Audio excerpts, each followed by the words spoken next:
Good morning students. CCA defence अक्स group की online classes में आपका हार्दिक स्वागत है।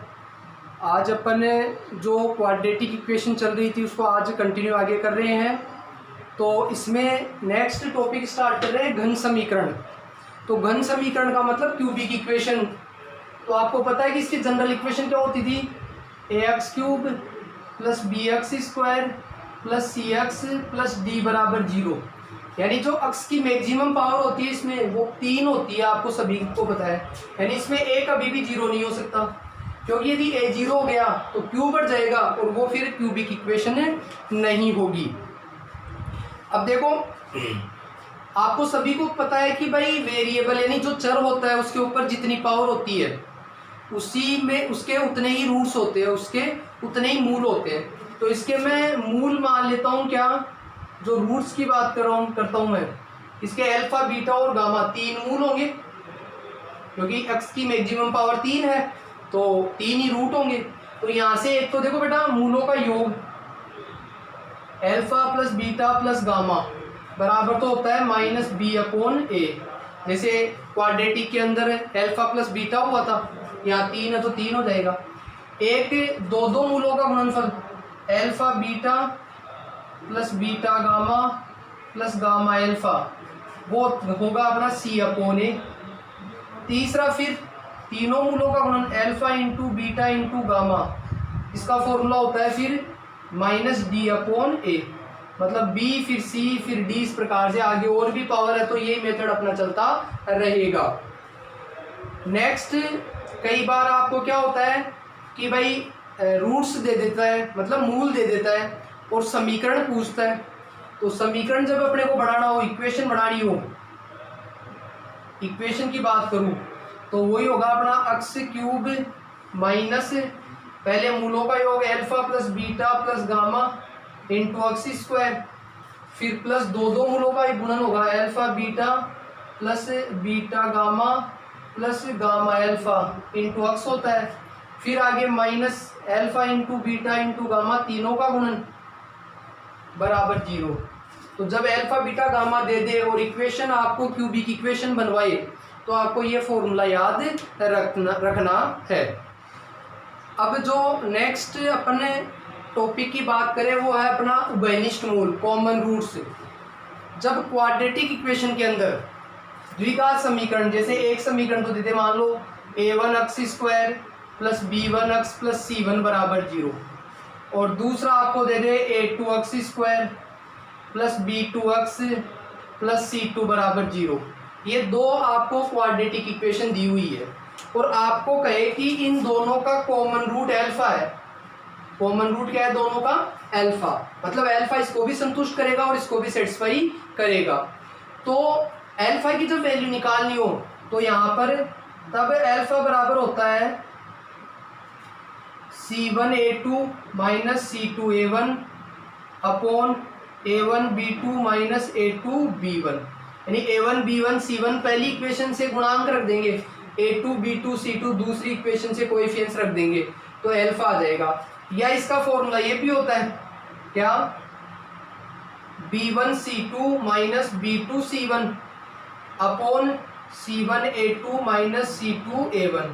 चाहे इससे निकाल लो चाहे इससे निकाल लो, दोनों से आपको जो कॉमन रूट बोल रहा है वो अपने को प्राप्त हो जाएगा। सेकंड जो कंडीशन है इसी के अंदर वो क्या है बेटा, कि जैसे दो इक्वेशन दे दे आपको, ये दोनों इक्वेशन दे रखी है और आपको कहे कि दोनों रूट क्या है, कॉमन है। मतलब दोनों रूट ही कॉमन है, या तो एक ही रूट कॉमन है। भाई क्वाड्रेटिक के दो रूट्स होते हैं, दो मूल होते हैं। यदि ए कॉमन है तब तो अल्फा की वैल्यू इससे निकाल सकते हैं, मतलब जो कॉमन रूट है उसकी वैल्यू यहाँ से निकाल सकते हो। और यदि दोनों ही कॉमन है, दोनों मूल उभयनिष्ठ हो, मतलब दोनों जो रूट्स है वो कॉमन हो, तब आपके पास कंडीशन होती है यहाँ पर a1/a2 equals to b1/b2 equals to c1/c2। यानी एक्स स्क्वायर का कोएफिशिएंट्स का रेशियो एक्स के कोएफिशिएंट्स का रेशियो और कांस्टेंट के कोएफिशिएंट्स का रेशियो इक्वल होता है।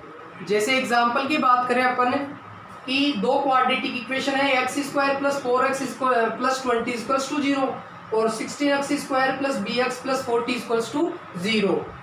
तो आपको ए और बी इसमें ये बोल रहा है कि दोनों रूट्स कॉमन है, दोनों मूल उभयनिष्ठ है, तो ए व बी का मान ज्ञात करना है। तो जब दोनों मूल उभयनिष्ठ होते हैं बेटा तो क्या कंडीशन होती थी, a1/a2 equals to b1/b2 equals to c1/c2। तो a1 तो कितना हो गया बेटा, a हो गया, और a2 हो गया 16, b1 हो गया 4, b2 हो गया b, c1 हो गया 20 और c2 हो गया 40। ये देखो कैंसिल हो गया बेटा 1/2। तो a की वैल्यू ज्ञात करनी है तो a/16 और 1/2 को इक्वल रख लो। तो यहाँ से a बराबर कितना आ गया बेटा, 8 आ जाएगा। सेकंड b की वैल्यू ज्ञात करनी है तो 4/b को 1/2 के इक्वल रख दो। तो यहाँ से b इक्वल क्या आ गया, 8। तो इस प्रकार अपन a और b की वैल्यू ज्ञात कर लेंगे। नेक्स्ट बेटा अपन इसी टॉपिक में देखते हैं असमीकाएं, इनइक्वालिटीज। तो सभी को पता है कि इनइक्वालिटीज क्या होती है, एक तो होती है इक्वेशन जिसमें तो बराबर का चिन्ह लगता है, आपके इक्वल का साइन लगता है। इनइक्वालिटीज इस बराबर की जगह या तो ग्रेटर देन आ जाए या लेस देन आ जाए, या ग्रेटर देन इक्वल आ जाए या लेस देन इक्वल आ जाए। तो उस अपन समीकरण को क्या बोलते हैं बेटा, इसकी जगह पर ये दिखाई दे तो वो असमीका का रूप हो जाता है, इनइक्वालिटीज की फॉर्म में आ जाती है। जैसे मान लो आपके पास है 2x plus 3y greater than equal 2x plus 3 greater than equal 4। ये एक असमीका की फॉर्म है। इसमें यदि x की वैल्यू निकालनी है तो इसमें देखो जैसे पॉजिटिव का ट्रांसफर करते हैं तो उसी तरीके से करते हैं जैसे अपन समीकरण में करते थे। बस एक जगह पे अपने को ध्यान रखना होता है कि यदि कोई वैल्यू मल्टीप्लाई में है और उसका ट्रांसफर उधर करते हैं तो डिवाइड होगा। तो कभी भी नेगेटिव वैल्यू से डिवाइड करे या नेगेटिव वैल्यू से मल्टीप्लाई करे तो उस असमीका, उस इनइक्वालिटीज का जो चिन्ह है वो चेंज हो जाएगा। यानी ग्रेटर देन है तो लेस देन हो जाएगा, लेस देन है तो ग्रेटर देन हो जाएगा। कैसे देखो, जैसे इसको सोल्व करते तो x की वैल्यू निकालेंगे तो प्लस का 3 उधर जाता है तो क्या हो जाएगा बेटा, माइनस का 3। तो 2x ग्रेटर देन इक्वल 1। अब ये जो 2 है वो तो पॉजिटिव है, जब पॉजिटिव का ट्रांसफर करेंगे तब तो इस चिन्ह पर कोई फर्क नहीं पड़ेगा। लेकिन यही क्या बात हो जाए, देखो नेगेटिव आ जाए। जैसे मैं कहता कि -2x -3 ग्रेटर देन इक्वल 4 होता मान लो। अब देखो -2x ग्रेटर देन इक्वल ये उधर जाएगा तो पॉजिटिव हो जाएगा, तो -2x ग्रेटर देन इक्वल 7 हो गया। अब जैसे ही ये -2 उधर ट्रांसफर करेंगे तो डिवाइड होगा, और ये -2 नेगेटिव है तो इधर डिवाइड करते ही जैसे नेगेटिव वैल्यू से डिवाइड किया तो ये ग्रेटर देन इक्वल का में चेंज हो जाएगा लेस देन इक्वल में। क्यों? क्योंकि देखो सिंपल सी बात है, जैसे मैं कहूँ कि 5 है वो बड़ा है बेटा 2 से, सभी को पता है। अब मैं इसको जैसे -2 से क्या कर दूं, डिवाइड कर दूं, भाग दे दूं, यानी डिवाइड कर रहा हूं दोनों तरफ। अब 5 को भी -2 से डिवाइड कर दूं और 2 को भी -2 से डिवाइड कर दूं तो देखो ये तो क्या आ गया 2 पॉइंट समथिंग आ जाएगा, आपको 2.5 के लगभग आ गया माइनस का, और ये आ गया -1। अब यहाँ तो ये बड़ा था लेकिन यहाँ बड़ा कौन हो गया बेटा, ये वाला हो गया, नहीं हो गया। तो जैसे नेगेटिव वैल्यू से डिवाइड करते हैं या नेगेटिव वैल्यू से अपन मल्टीप्लाई करते हैं तो इसका आपको चिन्ह चेंज कर देना है। तो लेस देन इक्वल है तो ग्रेटर देन इक्वल हो जाएगा, या ग्रेटर देन इक्वल है तो लेस देन इक्वल अपने को प्राप्त हो जाएगा। इसी प्रकार अपन द्विघात समीकरण की बात करें तो द्विघात समीकरण में आपको क्या ध्यान रखना है, कुछ मैं आपको प्रॉपर्टीज बता रहा हूँ, वो बहुत जगह पे आपके बीच बीच में सॉल्यूशंस में काम में भी आती रहेगी। तो उसके अंदर आपको क्या याद रखना है बेटा, जैसे आपके पास द्विघात समीकरण है ax² plus bx plus c greater than equal 0 या लेस देन इक्वल 0 ऐसे आएगा यहाँ पर। और आप इसके फैक्टर करने के बाद जैसे x minus alpha, x minus beta, इस प्रकार से फैक्टर करने के बाद इस प्रकार एल्फा और बीटा की फॉर्म में आ जाता था। अब आने के बाद आपको क्या करना है कि इसके ऊपर पावर हमेशा 1 होती है यहाँ पर क्वाड्रेटिक इक्वेशन में। तो जब पावर 1 होती है तो अपने को क्या करना है, जिस जो नंबर लाइन होती है संख्या रेखा -∞ से +∞ होती है, तो आपको यहाँ से जैसे x बराबर एल्फा और बीटा प्राप्त होंगे तो एल्फा मान लो छोटा है, बीटा मान लो बड़ा है। जो छोटा होता है उसको पहले रख देंगे, बड़ा है उसको बाद में रख देंगे।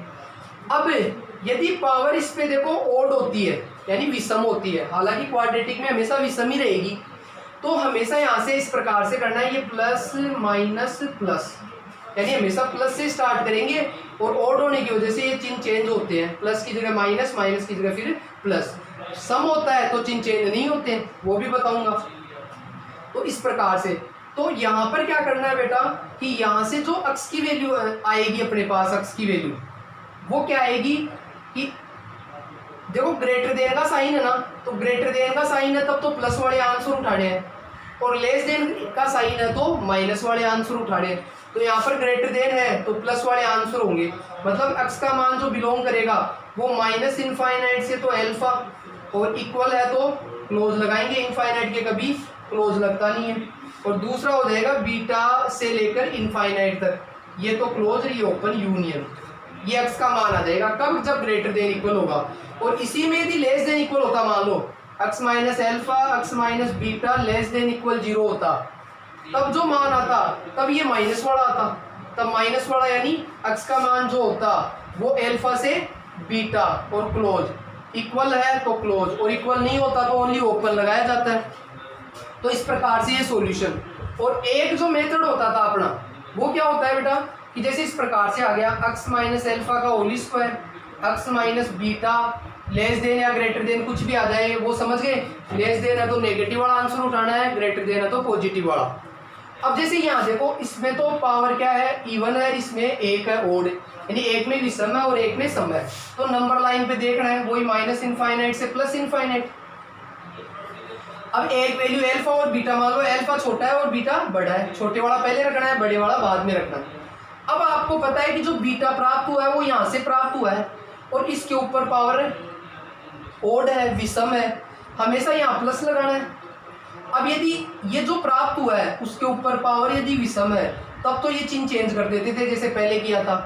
और अब जो ये एल्फा प्राप्त हुआ है वो यहाँ से प्राप्त हुआ है, इसके ऊपर पावर इवन है यानी सम है, तो यहाँ जब सम पावर से जो वैल्यू प्राप्त होती है उससे आगे बढ़ेंगे तो ये चिन्ह चेंज नहीं होगा, यानी सम वाले का चिन्ह चेंज नहीं होगा और विषम वाले का चिन्ह चेंज हो जाएगा, तो ये माइनस का माइनस ही रहेगा। अब जैसे लेस देन है तब तो आंसर माइनस वाला लेंगे, तो माइनस वाले ये दोनों आ जाएंगे आपके। तो एक्स का मान क्या आ गया बेटा, माइनस इनफाइनाइट से एल्फा और एल्फा से बीटा, मतलब पूरा ही हो गया ही। तो अपना क्या हो गया, माइनस इनफाइनाइट से बीटा, ये पूरा, ये क्लोज ये ओपन। फिर ये क्लोज की वजह से ही पूरा किया। यदि इक्वल नहीं हो तो इसको अलग लेना है, इसको अलग लेना है, क्योंकि फिर एल्फा काउंट नहीं होगा, नहीं बीटा काउंट होगा उसके अंदर।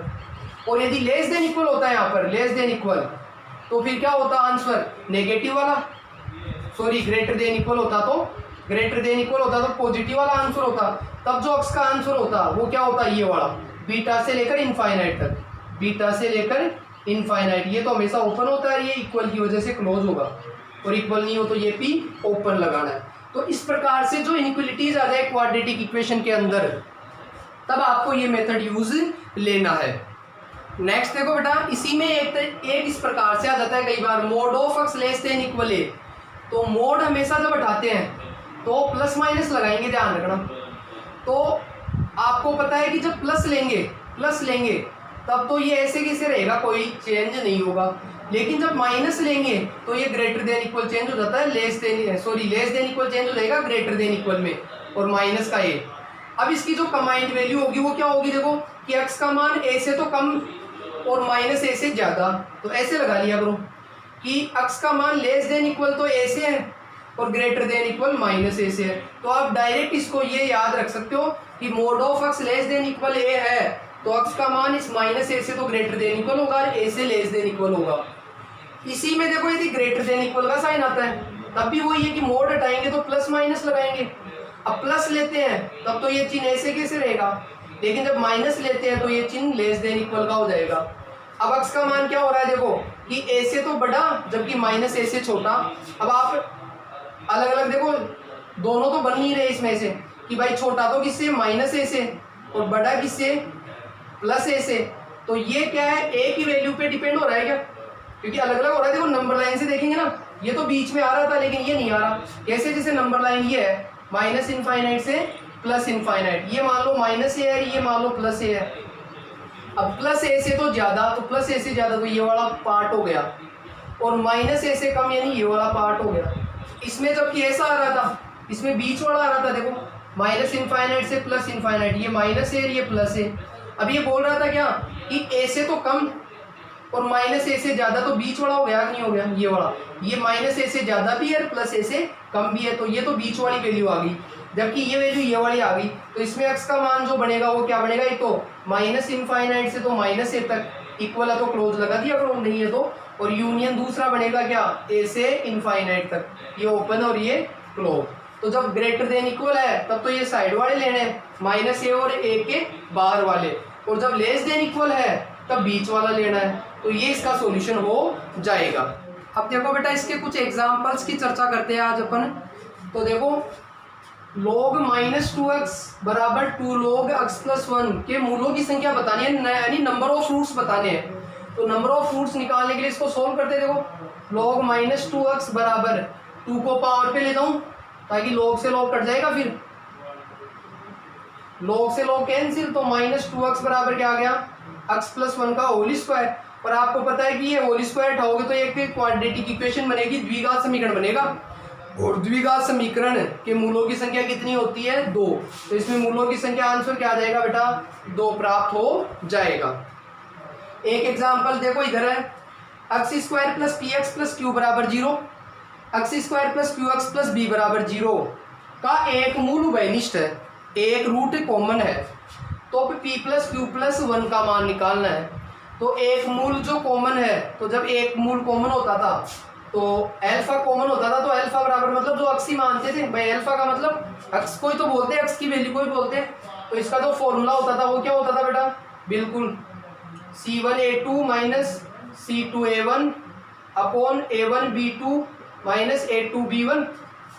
अब डाल दो बेटा a1b1 C1 यहाँ से, a2b2 C2 यहाँ से, तो x बराबर क्या आ जाएगा, देखो C1 यानी यहाँ से C1 तो Q हो गया, A2 यहाँ होगा 1 हो गया, C2 P हो गया, और A1 यहाँ 1 हो गया, A1 1 हो गया, B2 Q हो गया, A2 सेकंड के अंदर 1 है, और B1 P है। तो यहाँ से x बराबर क्या आ गया, Q - P upon Q - P, ये कट गया तो x का मान क्या आ गया, 1। अब x का मान जो 1 आया है वो दोनों को संतुष्ट करेगा, तो समीकरण 1 से देख लेता हूँ, इक्वेशन फर्स्ट से देख लेता हूँ। तो इक्वेशन फर्स्ट के अंदर देखो क्या हो गया, x बराबर 1 रखते ही 1 + p + q बराबर 0, और इसी का मान अपने को ज्ञात करना है, तो 1 + p + q बराबर 0, ये अपना आंसर आएगा। नेक्स्ट एग्जाम्पल है बेटा ax² + bx + c बराबर 0, एक क्वाड्रेटिक इक्वेशन है। इसके जो रूट्स है tan अल्फा और tan बीटा, वो तो tan अल्फा + बीटा का मान ज्ञात करना है। तो इसका मतलब हो गया कि ये पहला रूट है और ये दूसरा रूट है, और जिसका मान ज्ञात करना है उसी का फॉर्मूला लगा दो। देखो tan अल्फा + बीटा बराबर क्या होता है, मतलब tan x + y बराबर tan x + tan y, x की जगह अल्फा, y की जगह beta, 1 - tan x tan y, ये हो गया। अब आपको पता है कि ये दोनों मूल है तो ये तो मूलों का योग हो गया, और ये दोनों मूलों का गुणनफल हो गया। तो आप यहाँ से निकाल लो मूलों का योग तो क्या होता है भाई, इसका निकालोगे तो मूलों का योग यानी tan अल्फा + tan बीटा, ये दोनों मूल है, योग हो गया, वो होता है -b/a। अब आपको पता है कि b का काम b कर रहा है, a का काम a ही कर रहा है, और एक मूलों का गुणन यानी tan अल्फा × tan बीटा, ये दोनों मूल है, दोनों का गुणनफल c/a। अब c का काम c कर रहा है, a का काम a ही कर रहा है।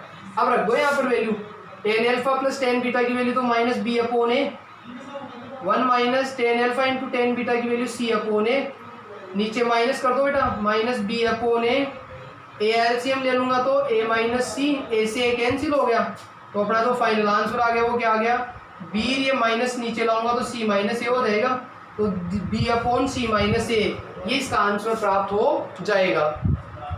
अगला जो एग्जांपल है वो है, देखो लैम्डा के किस मान के लिए समीकरण x² + 2 + λx - 1/2 1 + लैम्डा बराबर 0 के मूलों के वर्गों का योग, यानी square of roots, sum of square of roots, यानी मूलों के वर्गों का योग न्यूनतम होगा, मिनिमम होगा, क्या होगा, मिनिमम।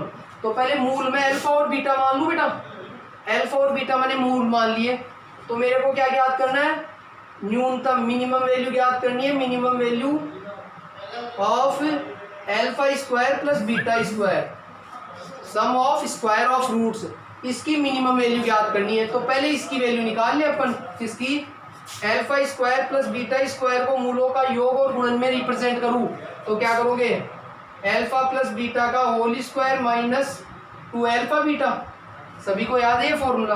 अब यहाँ से मूलों का योग और गुणन निकाल के रख दो, तो मूलों का योग यानी अल्फा प्लस बीटा बराबर क्या होता है, माइनस बी अपॉन ए, बी तो होता है एक्स का गुणांक, तो एक्स का गुणांक तो 1 हो गया, सॉरी बी होता है एक्स का गुणांक, हाँ 2 प्लस लेमडा है ये तो, और ए है वो एक्स स्क्वायर का गुणांक 1 है, तो अल्फा प्लस बीटा बराबर तो आ गया -2 माइनस लेमडा। इसी प्रकार मूलों का गुणन देख लो, अल्फा इंटू बीटा सी अपॉन ए होता है, तो सी तो कांस्टेंट देख लो ये रहा -1/2 1 प्लस लेमडा, और कांस्टेंट ए है तो ये आ गया -1/2 माइनस 1/2 लेमडा प्राप्त हो गया। अब रख दो इसके अंदर, तो ये आ जाएगा अल्फा प्लस बीटा का मान तो क्या हो गया, या तो यही रख देता हूँ मैं, माइनस का स्क्वायर प्लस हो जाएगा 1/4 1 प्लस लेमडा का होल स्क्वायर हो जाएगा। ये तो alpha sorry alpha plus beta है, ये गुणन रख दिया अपन ने, मूलों का योग ये रहा, यहाँ ही रख दो -2 प्लस लेमडा, तो 2 plus lambda alpha plus beta, minus का स्क्वायर प्लस हो जाएगा whole square, 2 into alpha into beta ये रख दो, -1/2 1 प्लस लेमडा, 2 से 2 कैंसिल हो गया, ये होल स्क्वायर उठा देंगे तो क्या हो गया 4 plus lambda square plus 4 lambda, A square plus B square plus 2ab, minus minus plus हो जाएगा, और ये 1 प्लस लेमडा, तो ये क्वाड्रेटिक इक्वेशन होंगी, देखो लेमडा स्क्वायर ये 5 लेमडा हो गया और ये 5 हो गया। अब ये जो alpha square plus beta square की वैल्यू आ गई, इसकी मिनिमम वैल्यू बतानी है।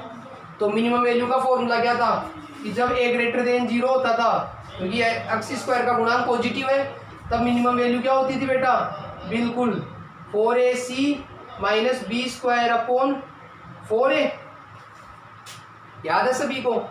अब इसमें a तो क्या हो गया एक्स स्क्वायर का गुणांक, तो मैं इधर रख देता हूं बेटा, a b c तीनों की वैल्यू देख लो, तो क्वाड्रेटिक इक्वेशन लेमडा की फॉर्म में आ रही है, तो a तो कितना हो गया आपका एक्स स्क्वायर का गुणांक 1 हो गया, b हो जाएगा 5 पर c हो जाएगा 5, तो रख दो 4ac की जगह 5 माइनस बी स्क्वायर यानी 5 का स्क्वायर अपॉन 4a की जगह 1, ये हो गया 20 माइनस 25/4, तो ये आ गया -5/4, तो ये इसकी मिनिमम वैल्यू अपने को प्राप्त होगी। ये तो अपने को प्राप्त हुआ है बेटा मिनिमम वैल्यू किसकी, इस क्वाड्रेटिक इक्वेशन की, जबकि यहाँ पर लेमडा का मान पूछ रहा है, तो लेमडा यानी एक तरह से अक्स की फॉर्म में होता तो अक्स का मान ही पूछता, तो अक्स का मान जो होता था वो होता था -b/2a, क्या होता था इस मान के लिए x बराबर माइनस, तो x की जगह लेमडा है, तो लेमडा बराबर -b/2a होगा अपना मिनिमम मान के लिए। तो b तो कितना है अपने पास 5 और 2a की जगह है 1, तो ये -5/2 यानी लेमडा का मान -5/2 होगा बेटा। नेक्स्ट प्रश्न है अपना, देखो x की power 4 minus 26 x square plus 25 equals to 0, इसको सोल्व करना है। तो पावर 4 है, देखो यहाँ 2 है, तो मैं इसको स्क्वायर का स्क्वायर लिख लूंगा सबसे पहले, तो इससे क्या होगा कि एक्स स्क्वायर की फॉर्म में क्वाड्रेटिक इक्वेशन हो जाएगी, मतलब एक्स स्क्वायर के पदों में द्विघात समीकरण हो जाएगा। आप चाहो तो एक्स स्क्वायर को y मानकर सोल्व कर सकते हो, फिर लास्ट में y की जगह वापस रख देना। इससे क्या होगा, ये y स्क्वायर बन गया, ये 26y, ये 25 बराबर 0। अब ये क्वाड्रेटिक नजर आ रही है आपको, आप सोल्व कर लो। फैक्टर क्या हो गए, मल्टीप्लाई करने पर 25, एडलेस करने पर -26, तो 25 से कम 25 यानी माइनस का 25 और माइनस का 1 26 हो जाएगा, और मल्टीप्लाई करने पर प्लस का 25 भी आ जाएगा आपका। इन दोनों में क्या कॉमन आ गया, y कॉमन आ गया तो y -25, इधर 1 कॉमन आ गया तो y -25 बराबर 0। दोनों में y -25 कॉमन आ गया तो y -1 बच गया। तो यहाँ से y की वैल्यू क्या क्या आ गई, एक तो 25 आ गई और एक y की वैल्यू 1 आ गई। अब y अपना माना हुआ है, y को वापस रख दो, एक्स स्क्वायर माना था अपन ने, तो यहाँ से x बराबर +-5 आ जाएगा। यहाँ भी y को एक्स स्क्वायर रख देंगे तो x बराबर +-1 आ जाएगा। तो ये इसके 4 सॉल्यूशन अपने को प्राप्त हो जाएंगे। तो आज के लिए इतना ही बेटा। बाकी आप प्रैक्टिस करें क्वाड्रेटिक इक्वेशन की और अच्छे से तैयारी करें। Okay, thank you.